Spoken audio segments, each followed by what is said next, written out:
नमस्कार, कैसे हैं आप लोग। आज हम लोग चर्चा करेंगे सामान्य अध्ययन विषय के अंतर्गत विषय सूची का, अर्थात हमें कौन कौन से विषय का पूर्ण रूप से विश्लेषण और तैयारी करनी है जिससे किसी भी तरह के कॉम्पिटिटिव एग्जाम को हम लोग आसानी से क्रैक कर सकते हैं, आसानी से उसमें उपलब्धि हासिल कर सकते हैं। जैसा कि जानते हैं कि जो भी कॉम्पिटिटिव एग्जाम होते हैं उसमें विभिन्न तथ्य एवं बिंदुओं से प्रश्न पूछा जाता है। ये प्रश्न की आकृति कैसी होती है और विषय सूची में क्या होता है, आज के हम लोग पहले चैप्टर में यही देखेंगे कि हमें प्रश्न कहाँ से पढ़ना है और कौन कौन से विषय को जानना है। तो आइए देखते हैं हम लोग। पुनः आप लोगों का जोरदार स्वागत है संजीव गुंजन क्लासेस में। हम लोग जीएस के बारे में, सामान्य अध्ययन के विषय में जानेंगे कि कॉम्पिटिटिव एग्जाम में कहाँ से प्रश्न पूछे जाते हैं। तो विषय सूची के बारे में चर्चा करते हैं। सामान्य अध्ययन के अंतर्गत विषय सूची क्या होगा। विषय सूची जिसके अंतर्गत सभी प्रश्नों का समावेश किया जाता है कॉम्पिटिटिव एग्जामिनेशन। तो सबसे पहला बिंदु जिस पर हम चर्चा करेंगे वो पहला हो गया भारतीय इतिहास। भारतीय इतिहास और इसके 3 पार्ट होते हैं जहां से प्रश्न होता है। पहला हो गया प्राचीन भारत,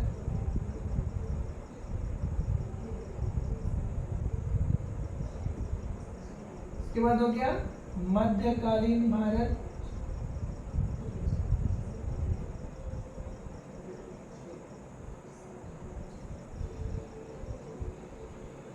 और आधुनिक भारत।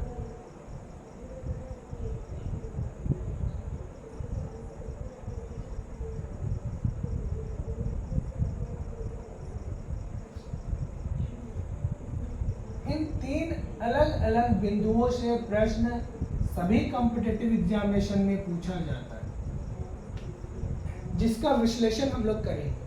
दूसरा पॉइंट है जिसको हम बोलते हैं भारतीय राज्य व्यवस्था, इंडियन पॉलिटी।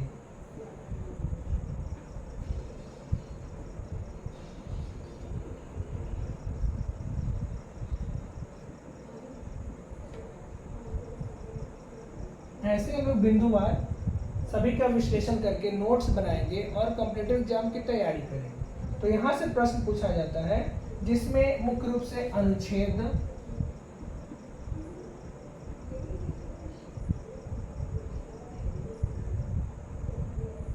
इसके साथ ही पूछा जाता है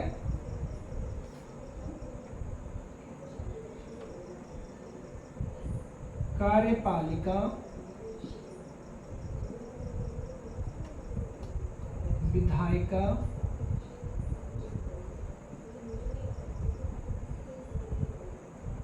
न्यायपालिका,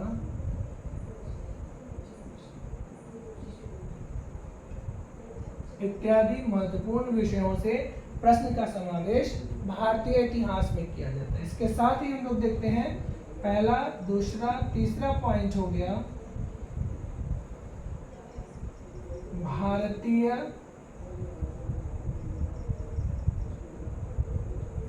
राज्य व्यवस्था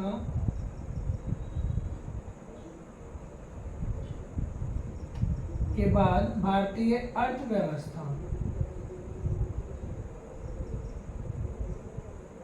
इंडियन इकोनॉमी। भारतीय अर्थव्यवस्था से प्रश्न पूछा जाता है जिसमें भारतीय आय, इसके साथ ही इसमें राष्ट्रीय एवं अंतर्राष्ट्रीय व्यापार,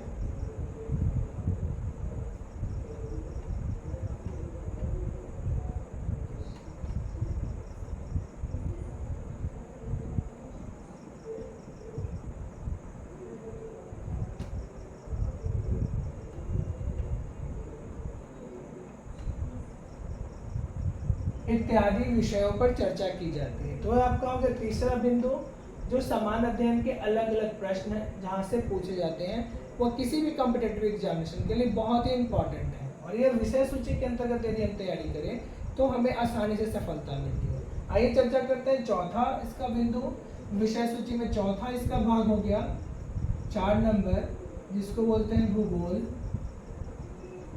यानी कि ज्योग्राफी। यहाँ से प्रश्न आता है, और भूगोल का जो प्रश्न होता है इसमें सौर मंडल,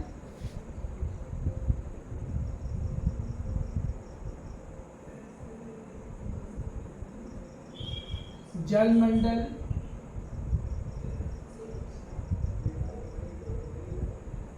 स्थल मंडल,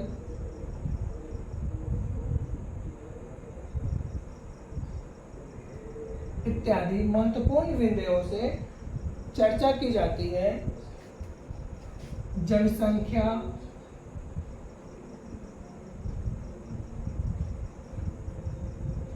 तो ये भूगोल के अंतर्गत इन सभी बिंदुओं के बारे में विश्लेषण होता है, जिसे हम लोग बिंदुवार जानेंगे। इसके साथ ही आगे जो हम लोग को विषय सूची है इसमें हम लोग देखेंगे कला और संस्कृति। 5 नंबर में हो गया कला और संस्कृति।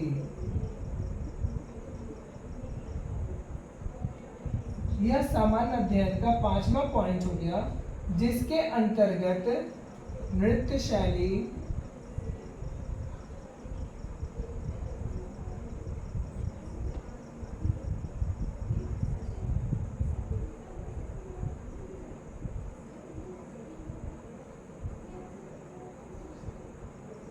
तथा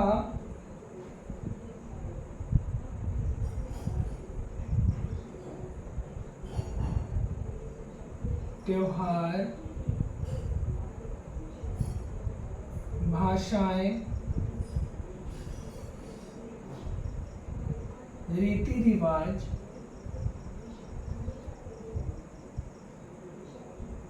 इत्यादि महत्वपूर्ण विषयों को इसके अंतर्गत शामिल किया गया।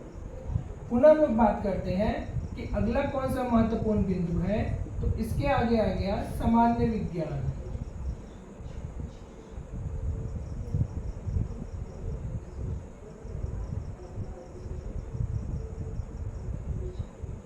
और इसे भी 3 भागों में बांटा गया है, जिसमें पहला हो गया भौतिक विज्ञान,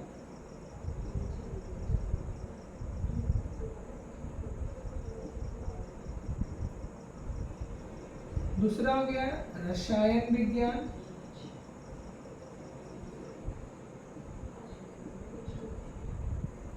और तीसरा हो गया जीव विज्ञान। तो सामान्य विज्ञान के अंतर्गत यदि चर्चा की जाए तो यह 3 महत्वपूर्ण बिंदु है जहां से प्रश्न लिया जाता है। पहला हो गया भौतिक विज्ञान, दूसरा हो गया सामान्य विज्ञान एवं तीसरा हो गया जीव विज्ञान। पुनः अगला जो बिंदु है इसके विषय हम लोग देखते हैं, यह 6 हो गया। अब 7वां हम लोग देखते हैं 7 नंबर बिंदु में क्या पूछता है। तो 7वें विषय का चर्चा की जाए तो वहां पर हो गया खेल कूद,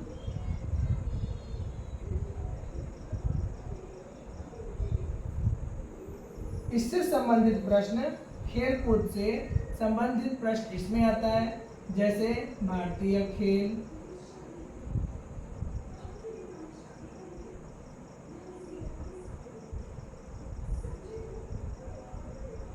इसके विविध प्रकार हो गए जिसमें शामिल सभी तथ्यों का विश्लेषण किया जाता है। इसके बाद हो गया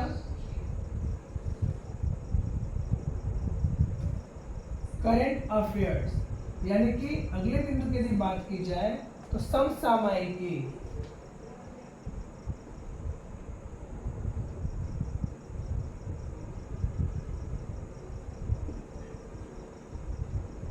जिसको करंट अफेयर्स कहा जाता है। और यहां से जो प्रश्न होगा सभी राष्ट्रीय एवं अंतरराष्ट्रीय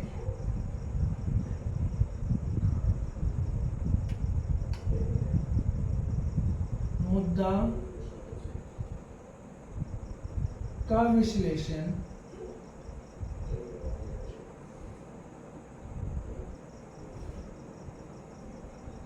करंट अफेयर्स के अंतर्गत आता है। तो किसी भी सामान्य अध्ययन का जो प्रारूप होता है, जो हम कॉम्पिटिटिव एग्जाम की तैयारी करते हैं, तो प्रश्नों को यहीं से लिया जाता है और ये आपका सिलेबस का एक प्रारूप तैयार हो गया। जैसे पहला भारतीय इतिहास में प्राचीन भारत, मध्यकालीन भारत और आधुनिक भारत से प्रश्न आते हैं। इन सभी का हम लोग बिंदुवार विश्लेषण करेंगे। दूसरा जो प्रश्न आएगा वो भारतीय राज्य व्यवस्था से आएगा, जो इंडियन पॉलिटी हो गई। राज्य व्यवस्था के अंतर्गत हम लोग सारे प्रश्नों को देखेंगे, कहाँ से प्रश्न आएगा, अनुच्छेद का हो गया या फिर कार्यपालिका, न्यायपालिका, भारतीय संसद, लोकसभा, विधानसभा और जितने भी निर्वाचित जो हमारे सरकार के सदस्य होते हैं, अंग होते हैं, उनके बारे में यहाँ से प्रश्न उठाया जाता है। तीसरा बिंदु भारतीय अर्थव्यवस्था हो गया, इंडियन इकोनॉमी, जहाँ पर आय का स्रोत का चर्चा किया जाता है कि भारत में आय के स्रोत क्या है, किस व्यवस्था से, कृषि हो गया, उद्योग हो गया, ये सभी कृषि और उद्योग से संबंधित जहाँ से आय का स्रोत होगा, इसके बारे में चर्चा करेंगे, कृषि और उद्योग।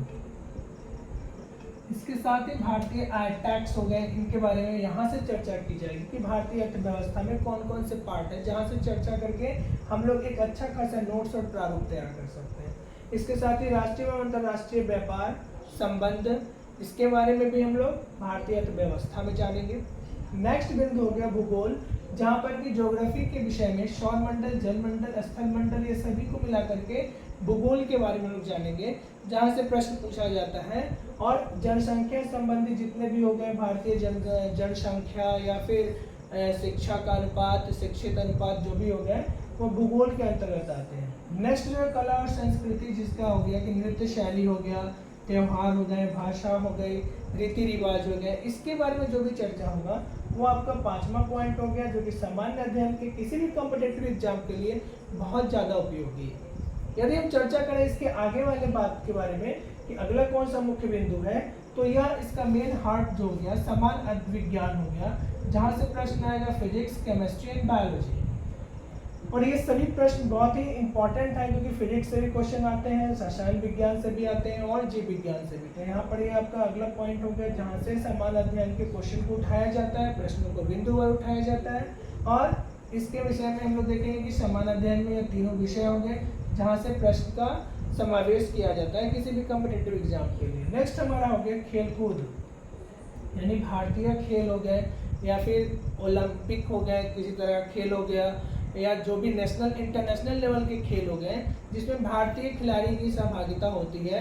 और खेल कूद में क्या क्या कौन सा खेल होता है, जैसे खो खो हो गया, कबड्डी हो गया, इस सभी के विषय में जो भी खेल का जो सिस्टम है, टेनिस हो गया, कौन कौन से खेल के प्रकार है, इसके विषय में हम लोग यहाँ से जानेंगे भारतीय खेल कूद से। अगला प्रश्न जो है वो प्रश्न आता है समसामयिक, यानी करेंट अफेयर्स।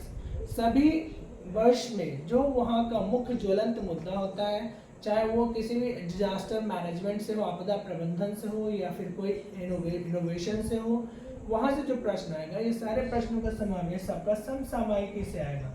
तो यह जो समसामयिकी है, करंट अफेयर्स, यह कहाँ आएगा, तो राष्ट्रीय एवं अंतर्राष्ट्रीय मुद्दा का विश्लेषण होगा, जहाँ से प्रश्नों को लिया जाएगा। तो ये हर एक महीने का अलग अलग जो पेपर का कटिंग हो गया या फिर पेपर्स से जो नया कलेक्शन होता है, वहाँ से इसके बारे में हम लोग अच्छा खासा नोट्स बना सकते हैं। तो ये तो हो गई आपकी विषय सूची, जिसके बारे में हम लोग जनरल कंपटीशन में तैयारी करते हैं और इन सभी में आसानी से हम लोग तैयारी करके सफलता हासिल कर सकते हैं। और दूसरा बिंदु हमारे पास आता है कि नौकरियां कौन कौन सी हैं, कौन कौन से सर्विसेज हैं जहाँ पे हम लोग तैयारी कर सकते हैं। तो एक ही पैटर्न पे तैयारी करके आप सारे नौकरियों का तैयारी कर सकते हैं। जैसे हमें किस लेवल का कौन सा तैयारी करना है, तो दूसरा लोग देखते हैं।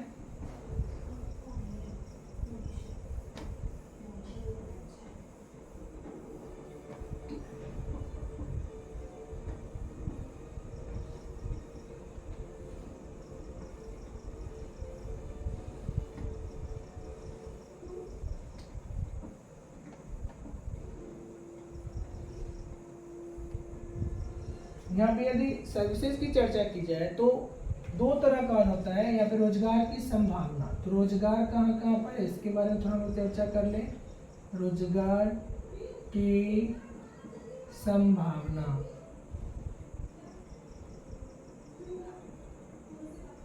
तो बहुत सारे ऐसे एग्जाम हैं जहाँ पर हम क्लास 12 के बाद भी कॉम्पिटिटिव एग्जाम में बैठ सकते हैं, अपना ब्राइट फ्यूचर तैयार कर सकते हैं, एक सिक्योर लाइफ जी सकते हैं और कॉम्पिटिटिव एग्जाम में हम अपना सिलेक्शन करवा सकते हैं।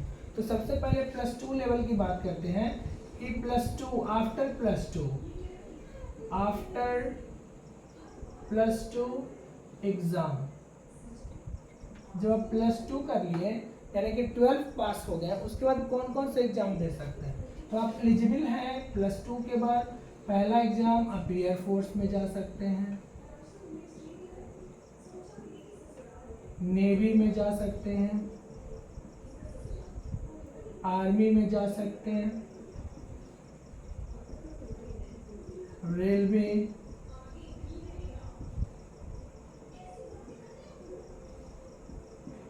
और इसके साथ ही आप अन्य कॉम्पिटिटिव एग्जाम सामान्य जैसे आपका हो गया इंटरमीडिएट लेवल का एसएससी हो गया, एसएससी इंटरमीडिएट,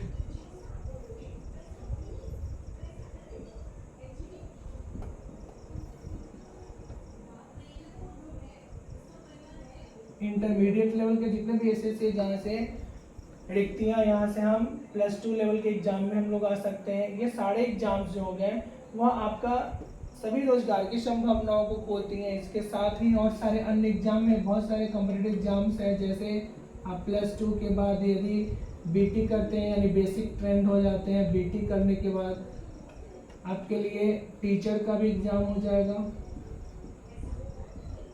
1 to 8 तक के जो टीचर होते हैं वो यहीं से बेसिक ट्रेंड हो जाते हैं और वहाँ से या एग्ज़ाम आसानी से दे सकते हैं। इसके साथ ही आप अन्य एग्ज़ाम का ही फाइट कर सकते हैं जो कि इंटरमीडिएट लेवल पे हो गया। यदि हम देखते हैं साइंस आर्ट्स की संभावना में तो उसमें बहुत सारा एग्ज़ाम्स हैं जहाँ पर हम अपना जॉब अपॉर्चुनिटीज अपना जैसे पैरामेडिकल्स,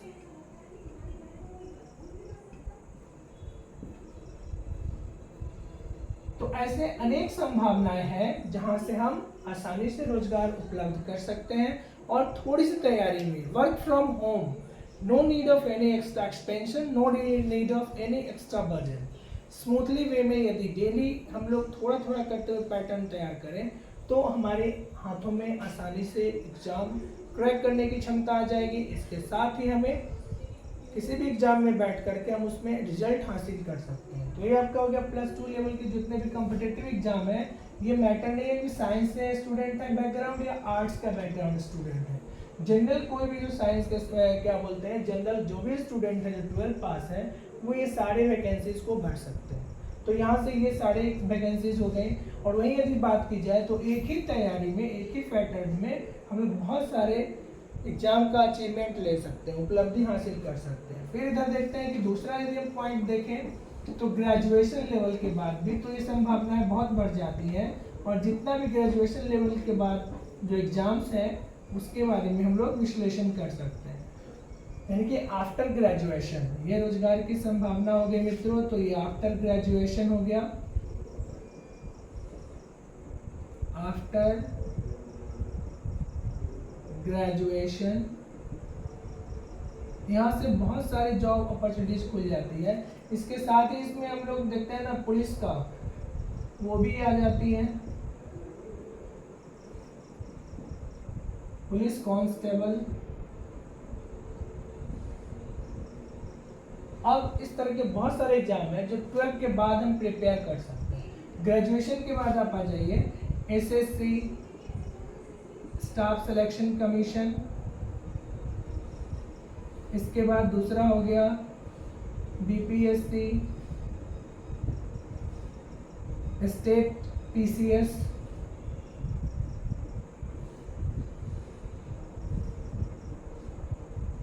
इसके साथ ही हो गया यूपीएससी,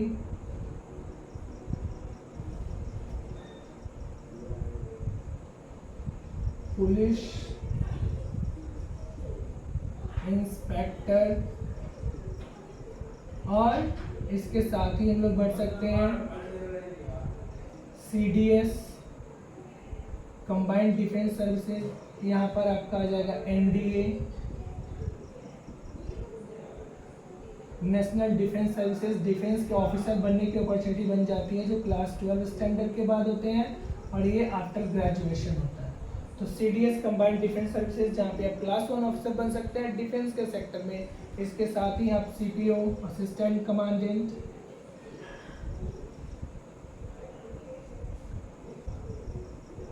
इसके बाद यदि आप टेक्निकल कोर्स कर रहे हैं, जैसे मान लिया जाए कि आपकी ग्रेजुएशन प्लस B.Ed है, तो इसके बाद आपको टीचिंग सेक्टर में भी बहुत ज़्यादा बाढ़ आया हुआ है। यदि आपके पास है तो बहुत सारे वैकेंसीज मास लेवल पे आ रही है, जैसे भी TRE 4 का भी नोटिफिकेशन बिहार में हो गया है, टीचर रिक्रूटमेंट एग्जामिनेशन, और ये 4 का भी नोटिफिकेशन जल्द आने वाला है, जिसमें मोस्ट प्रोबेबली लाख्स प्लस आते हैं वैकेंसीज आती है। तो ये सारे जो फील्ड है, इन सभी फील्ड के बारे में हम लोग विश्लेषण कर सकते हैं और आसानी से जॉब अपनी मुट्ठी में ले सकते हैं। इस प्रकार से आज हम लोग पहले भाग में GS के अंतर्गत कहाँ कौन से विषय के बारे में पढ़ना है इसकी जानकारी मुझे प्राप्त हुई, और इसके साथ ही हमारी जॉब अपॉर्चुनिटीज़ कहाँ कहाँ पर है इसके बारे में चर्चा की, कहाँ हमें जॉब मिलने की संभावना बन जाती है। तो इस तरह से इन सभी विषयों पे यदि हम विश्लेषण करें और इस तरह से बिंदुवार पढ़ें तो निस्संदेह उपलब्धि हासिल कर पाएंगे। आपको वीडियो कैसा लगा? GS क्लासेस में हम सभी चैप्टर वाइज एनालाइज करेंगे, ऑब्जेक्टिव क्वेश्चन से लेकर सब्जेक्टिव का भी। आपका स्नेह और प्यार हमें मिलते रहना चाहिए। वीडियो कैसा लगा अपनी प्रतिक्रिया जरूर दें। वीडियो को लाइक, सब्सक्राइब और शेयर करना ना भूलें। आपका दिन शुभ हो। थैंक यू, धन्यवाद, टेक केयर, अपना बहुत बहुत ज़्यादा ख्याल रखिए। थैंक यू, जय हिंद।